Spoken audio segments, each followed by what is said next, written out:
diizinkan. Ya, silakan Ya, Pak Heru. ya, dari Kalimantan Selatan, Bu. Kalimantan Selatan ya, ya. Ya, ini terkait dengan materi kita yang ini. Tadi kita ada membahas karakteristik pembelajaran inovatif. Ini kan kita digadang-gadangkan literasi ya, Bu, kemampuan Ya. literasi. Mm-mm. Itu salah satunya tadi kita bahas adalah kemampuan literasi di bidang digital. Mm-mm. Digital ini kan berarti kan teknologi alat, Ya. ya. Nah, yang menjadi pertanyaan adalah kalau pemerintah menggadangkan seperti ini, kenapa persiapan yang dilakukan untuk guru-guru dan peserta didik masih dibatasi? Saya ambil contoh yang paling mudah ya, Bu. Penggunaan kalkulator. Saya selalu bilang kepada peserta didik, ya, saya kalau kemampuan hitungan matematika dasar, insya Allah karena ayah saya dulu matematikanya kuat, saya hitungan di luar kepala agak cepat gitu. Nah, anak-anak zaman sekarang agak kurang. Sedangkan kita secara guru fisika kadang angkanya ketemu tidak pas. Nah, kita sendiri kadang ketika ujian, contoh kita tidak diperkenankan menggunakan kalkulator. Nah, saya punya murid begini, Bu. Dulu waktu SMP itu belajar dengan saya. Ketika SMA dia sekolah di Australia. Dan ketika tahun ini dia mau kuliah lanjut di London, pernah ketemu dengan saya. Pak, kita belajar mengulang. Karena adiknya masih sekolah, belajar dengan saya. Ada soal dari Australia, soalnya agak panjang. Anaknya nggak paham, saya jelaskan. Panjang lebar, sampai ketemu angkanya.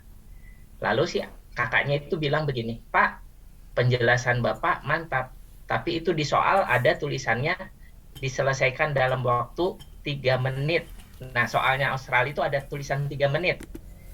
Itu berarti ngerjakannya nggak pakai cara seperti Bapak.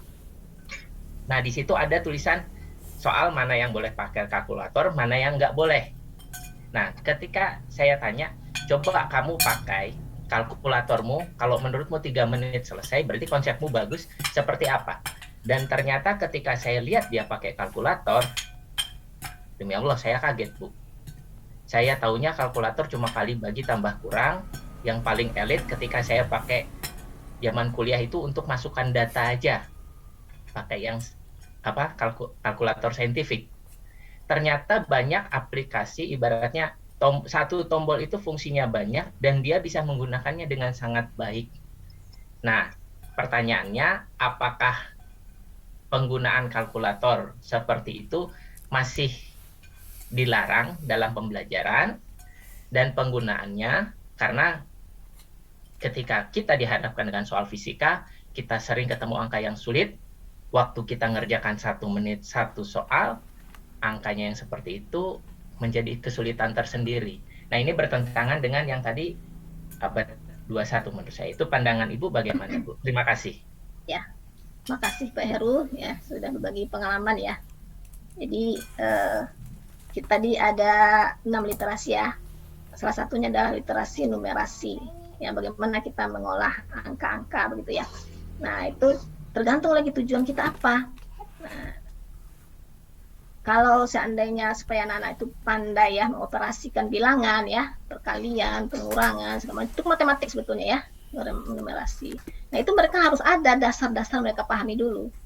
Kalau dari awal dikasih kalkulator 1 tambah 1 berapa pakai kalkulator gitu kan, itu nggak cocok gitu. Nah, jadi ada bagian yang memang perlu mereka memahami ya, operasi hitungan itu. Nah, kalau kita bawa ke fisika, numerasi itu sebetulnya alat, sebagai alat saja ya. Konsep fisikanya harus paham dulu anak-anak itu. Ini kenapa Mbak? Ini caranya bagaimana? Apakah dibagi ya? Apakah dikalikan, diapakan dulu begitu. Itu konsep fisikanya.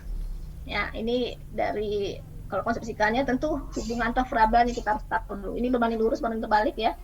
Antara besaran ini kalau dia meningkat ditambah ini akan berkurang. Itu konsep fisikanya. Ya, itu yang penting kalau kita jurusan fisika. Ya. Masalah matematik, angka-angka itu matematik, itu alat saja. Ya. Jadi kalau kita ngasih ke anak-anak itu soal-soal hitungan-hitungan, itu belum tentu mereka paham konsep fisikanya. Bisa jadi mereka hanya hafal rumus, ya. Kalau ketemu ini dikerjakan, ini rumusnya begini, ini dibagi, ini dikurang. Tapi nggak ngerti kenapa kok dibagi, kenapa kok dikurang dibagi itu. Nggak paham mereka. Oh, ini konsep ini kalau ini ditambah jumlah ini dia sebanding ya, akan bertambah pula variabel ini, ya.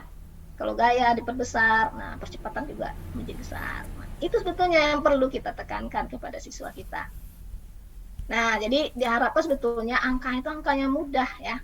Kalau soal-soalnya yang Bapak Ibu ya, soalnya kita yang baik itu tidak pakai angka. Itu soal konsep namanya. Ya. Kalau kecepatan ditambah 2 kali lipat, misalnya apa terjadi dengan ini? Nah, itu kan sebetulnya fisikanya ya. Tidak ada angka, sama sebetulnya, sama menggunakan persamaan itu, tapi cara siswa berpikirnya itu beda. Dengan langsung kita berikan gaya sekian Newton ya, percepatannya berapa gitu. Nah, itu yang perlu mindset kita Bapak Ibu ya. Fisikanya dulu kita tekan kepada siswa, makanya konsep. Ya, berikanlah soal-soal konsep dulu ya, kemudian barulah nanti soal-soal hitungan ya, kalau memang perlu juga ya. Dan berikan dengan angka yang mudah, tidak sulit. Untuk apa sulit angkanya? Kita tujuannya apa? Tujuannya apa ya? Kalau angka saja itu matematik, ya nggak cocok. Nah, kita penekannya ke fisikanya. Nah, kalau untuk latihan boleh saja kita gunakan kalkulator, ya. Latihan siswa untuk udah paham mereka yang simpel ya, berikanlah mereka soal-soal yang sulit ya. Nah, kalau perlu kalkulator boleh saja. Yang penting fisikanya mereka udah paham, udah mantap gitu. Nah, kalkulator itu alat bantu saja ya. Tapi sebaiknya tidak pakai alat bantu, mereka bisa mengerjakan. Pakai jari matika gitu ya. Pakai jari saya itu lebih baik. Karena kalau nggak ada alat, mereka tidak bisa mengerjakan. Nah, kalau hanya diberikan kalkulator dari awal ya, mereka tidak berpikir jadinya. Ya, apalagi hanya sekedar operasi saja ya, fisikanya nggak ngerti. Nah, itulah yang terjadi kenapa PISA ya, apa namanya, kompetensi sains tingkat internasional itu Indonesia selalu di bawah. Karena soal-soal Indonesia itu soal-soal hitungan banyak ya. Berikan angka ini ya di bimbel-bimbel seperti itu ya. Nah, tidak soal-soal konsep. Nah, maka sekarang ini soal-soalnya soal konsep ya.